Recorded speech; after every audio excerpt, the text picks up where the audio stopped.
మనలో చాలా మందికి ఒకసారి కొట్టిన మందు మళ్లీ స్ప్రే చేస్తే పనిచేయదని తెలుసు కదా. ఇక్కడ ఒక మందు కాదు, ఒక గ్రూప్ కు చెందినటువంటి మందు మళ్లీ స్ప్రే చేయడం వల్ల మందు పనిచేయకపోగా మందు అనేది పురుగు యొక్క వ్యాధి నిరోధక శక్తిని పెంచుతుంది. ఉదాహరణకు మనం ఈ రోజు తెల్లదోమకు ప్రైడ్ కొట్టినాం. ఈ ప్రైడ్ కొట్టిన వెంటనే థయోమిథాక్సం గానీ ఇమిడాక్లోపిడ్ కానీ ప్రతి ఒక్క రైతుని ఇలాగే కొడతాడు. అలా కొట్టడం వల్ల ఈ రోజు కొత్త కొత్త టెక్నికల్స్ వచ్చినాయి.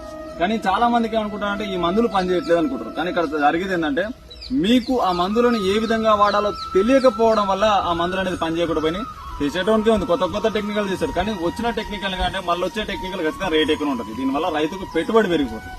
ఇక్కడ మనకు ప్రతి ఒక్క పెస్టిసైడ్ యాక్టివ్ ఇంగ్రీడియంట్, మనకు ప్రతి ఒక్క కెమికల్ ని కూడా IRAC, ప్రతి ఒక్క ఫంగిసైడ్ ని IFAC, ఇలా FRAC, ఇలా ఒక్కొక్క టీం ఉంటుంది. ప్రపంచవ్యాప్తంగా ఉన్నటువంటి మందులన్నింటినీ కూడా పురుగు పైన పనిచేసే విభాగాన్ని బట్టి, అంటే ఉదాహరణకు ఒక పురుగు మందు ఉంది, ఇది సిస్టమిక్ ఇన్సెక్టిసైడ్, పురుగు యొక్క నాడీ వ్యవస్థ మీద పనిచేస్తుంది. ఇంకొక పురుగు మందు ఉంది, అది గుండె పైన పనిచేస్తుంది. ఇంకొక పురుగు మందు ఉంది, అది ఫుడ్ తినకుండా పనిచేస్తుంది. ఇంకొక పురుగు మందు ఉంది, గుడ్ల పైన పనిచేస్తుంది. ఇలా పనిచేసే విభాగాలను బట్టి కొన్ని గ్రూపులుగా విడదీశారు. 36 గ్రూపులుగా విడదీశారు. మళ్ళీ ఇందులో సబ్ గ్రూప్స్ ఉంటాయి, వేరే భాగం 36 రకాల గ్రూపులుగా విడదీశారు. ఎప్పుడైతే మనం ఒకసారి స్ప్రే చేసినటువంటి గ్రూప్ నుంచి కాకుండా మనకు రెండో గ్రూప్ నుంచి తీసుకున్నట్లయితే ఆ మందు సమర్థవంతంగా పనిచేస్తుంది. ప్రతి చిన్న టెక్నికల్ కూడా మీకు మంచి ప్రభావవంతమైన రిజల్ట్ చూపిస్తుంది. ఉదాహరణకు మనం అనుకున్నటువంటి ఎస్టామోప్రైడ్ 4A గ్రూప్ కు చెందింది.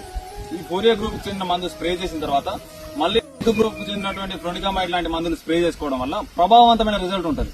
ఇది ఎలా తెలుసుకోవాలంటే ప్రతి ఒక్క రైతున్న ఏమనుకుంటున్నాడంటే ఏదో మందు డబ్బాల మీద లేబుల్ చూసుకోవాలి, ఎర్రగునే కొట్టొద్దు, పచ్చగునే కొట్టొద్దు కాదు.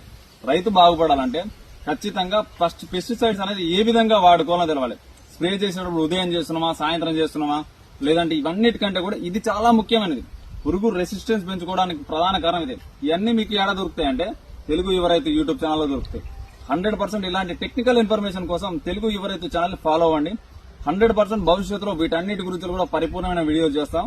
ఫుల్ వీడియో మీరు ఈ వీడియో కనుక ఫేస్బుక్, ఇన్స్టాగ్రామ్ లో చూసినట్లయితే ఫుల్ వీడియోస్ తెలుగు యువ రైతు యూట్యూబ్ ఛానల్లో ఉంటాయి. ఖచ్చితంగా చూడండి. ప్రతి ఒక్క రైతన్నకు ఇన్ఫర్మేషన్ చేరాలి.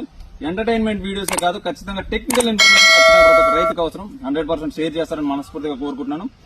100% కొత్త విషయాలు తెలుసుకోవడానికి తెలుగు యువ రైతు యూట్యూబ్ ఛానల్ ఫాలో అవ్వండి. జై హింద్, జై జవాన్, జై కిసాన్.